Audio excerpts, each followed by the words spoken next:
everyone. So let's get on with the business of finding out what my top three favorite action adventure movies of the 1930s are.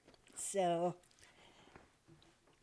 at number three, this was actually a movie that I watched again recently. I wasn't sure whether I was going to put it on here because it had been a long time since I'd seen it. And when I rewatched it, I discovered that I liked it a lot better than the last time I'd watched it. Last time I'd watched it primarily because, well, it's a classic. I've heard so much talk about it. I need to see it for myself. And I liked it, but it didn't quite live up to the hype for me. I was like, this is it? But watching it again, I realize, yeah, this is a darn good movie, and I'm invested in the story. So I refer to 1931's John Ford Western classic Stagecoach. I gotta put it somewhere, and a Western, most Westerns are action adventure in their affiliation, so since I don't have a total of 10 Westerns that I can talk about from this decade, I'm going to slip Stagecoach neatly in at number three. So, why did I like this movie so much more now than I did back when I first watched it? Well, I was paying a lot more attention to the way that this movie developed its characters because the story is actually quite simple. You have a group of people, a rather mismatched group of people, some of whom are in the inner circle of civilization, are respectable people, and others of whom are a little bit more on the outside of civilization. Like some represent order, some represent chaos, you might say. And they are traveling together on a stagecoach. And will they be able to reach their destination without being hunted down and slaughtered by Apaches? Now, like The Four Feathers, which I talked about in my previous video, this is a movie that might seem a little bit problematic because of its portrayal of Native Americans. And again, you have to see it for a product of its time. This is 1939, not 2025. If the story were remade today, I have no doubt it would be very different, and it should be very different. But the story manages to develop each one of these characters, and all the actors in these roles do a good job with what they're given. The standouts for me are Thomas Mitchell, who plays an alcoholic doctor, and during the course of the story, he has a growth arc in which he has to perform an operation on a pregnant woman. He has to help her deliver her baby. And of course, that he has to kind of he has to bring his skills to bear. And it's a powerful moment. Thomas Mitchell was one of John Ford's favorite actors. He used him a lot. And Thomas Mitchell, well, he turns up pretty much everywhere in the classic era, but those of you who watch classic Christmas films will recognize him as Uncle Billy from It's a Wonderful Life. Another standout for me is John Carradine. John Carradine, a long, lean, lanky gentleman with a marvelous, deep basso profundo voice. One of those actors that Hollywood couldn't quite figure out what to do with. He's been in some horrible stuff just trying to get work. Hollywood just never really figured out how to deploy him to the best advantage. But if one director could figure out how to use him, it would be John Ford, because a year after Stagecoach, he got what is probably his finest role in Ford's The Grapes of Wrath. And that, if you're a Carradine fan like I am, you really need to check out The Grapes of Wrath. But in Stagecoach, he plays a gambler who develops a kind of courtly love attitude toward the pregnant woman who is traveling to rejoin her husband. And again, he takes on a kind of knight in shining armor role. But as to whether or not you can get on board with some of his actions, well, I'll leave that up to you to decide. Also in the movie is Claire Trevor, who plays a prostitute slash saloon hall gal. And in most movies, she would end up, in most movies from this time period, she would end up getting killed somehow. But she survives, and she even gets a happy ending, which makes me glad. And of course, this was the movie that made John Wayne a star. Although for me, he's not really the highlight. I can see how it made him a star, but I really watch it. I really love it for Thomas Mitchell and John Carradine, and to a lesser degree, Claire Trevor, just for bucking the trend that a woman with a past can never get a happy ending in a 1930s movie. But definitely worth a look and see if they make it.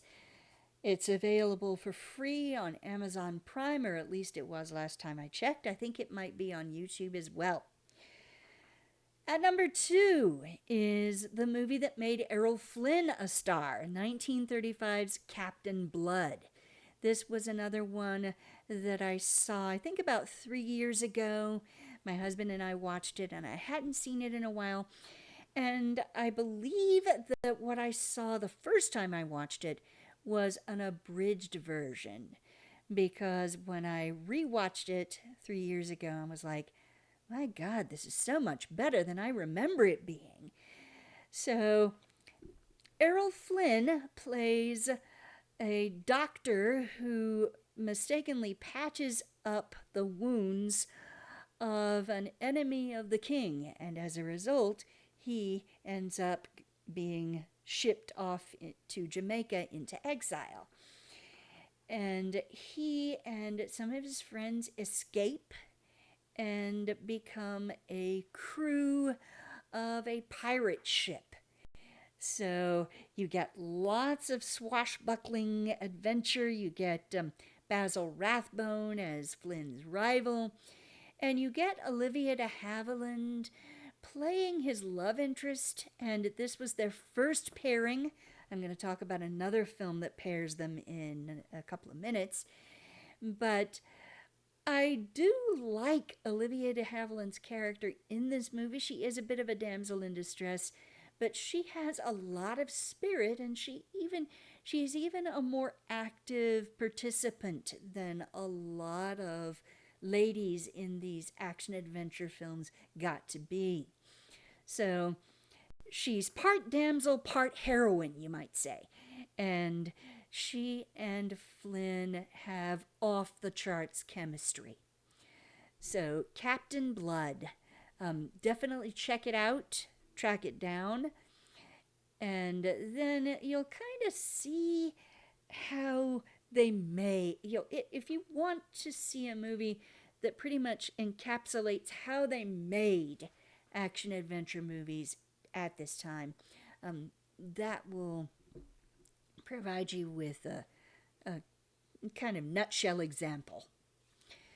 And then we have my number 1, my favorite action adventure film of the 1930s. And this would be The Adventures of Robin Hood. Again, starring Errol Flynn as our favorite outlaw who steals from the rich to give to the poor, and Olivia de Havilland as Maid Marian, his love interest, who, again, much like de Havilland's character in Captain Blood, she's part damsel, part heroine. Yes, she does need to be rescued, but she has substance to her, and even at one point engineers a plan that helps Robin Hood himself escape. So she's not entirely on the sidelines. She's given a decent amount of development. She's actually the one that undergoes a growth arc. Robin Hood doesn't really have to grow or change all that much, except as far as falling in love is concerned, because he's heroic at the beginning of the movie and he's heroic at the end of the movie. He's tons of fun to watch, but he is, strictly speaking, a comparatively flat character. Got tons of charisma, but he doesn't really change. But Marion does. She's the one with the growth arc. She's the one who has to confront the fact that she has been, quote, on the wrong side. And now she wants to stand up for what she now perceives as the good, the right side of things. And also in the film, in supporting roles, are Claude Rains playing the wicked Prince John. And of course, Claude Rains will never not be one of my favorite actors. He's always fun to watch. And also Melville Cooper playing the Sheriff of Nottingham. And the Sheriff of Nottingham is kind of a dimwit in this. The main villain energy goes to Sir Guy of Gisborne, who is played by Basil Rathbone. So a lot of the gang from Captain Blood is back here. And you have Alan Hale Sr., Patrick Knowles, Eugene Pallett, quite a lot of character actors from this period filling out the character roles. Una O'Connor. Una O'Connor, I remember as being the woman who got on my last nerve in The Invisible Man and then afterwards in The Bride of Frankenstein. There's one moment in Bride of Frankenstein where the monster comes up behind her and she goes into this little scream and runs away. It's like, you had one job, monster, because I was kind of hoping she'd get knocked off then. Just super annoying. But here, she plays what I guess you might call a normal character as Maid Marian's lady in waiting. And she's a lot less annoying here, a lot more sympathetic. So lots of good performances by the leads and by the supporting characters, and plenty of good adventures. Awesome sword fighting. You root for Robin and his men as their cause is so clearly just. This is a movie you get to enjoy good guys who are really good and watch them trounce bad guys who are really bad. And on top of it all is a gorgeous musical score by Aaron Copland? No.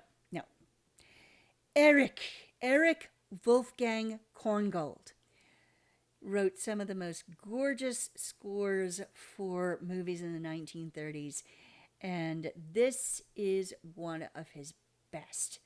So if you have not seen this yet, if you are just hearing about this for the first time, please watch it. I hear people tell me all the time that their favorite Robin Hood is the fox from Disney's 1970s film. And yes, that movie has a lot of charm. I like it a lot. But he doesn't hold a candle to Errol Flynn. I am sorry. I realize that a number of my friends would disagree with me, but that may be because they either haven't seen the Errol Flynn film, or it's been too long since they've seen the Errol Flynn film. So please track this down, and it will give you a shot of serotonin just to see the good guys come out on top. So there you have it. My top 10 favorite action-adventure films of the 1930s. Check out this channel for more, and I'll see you next time.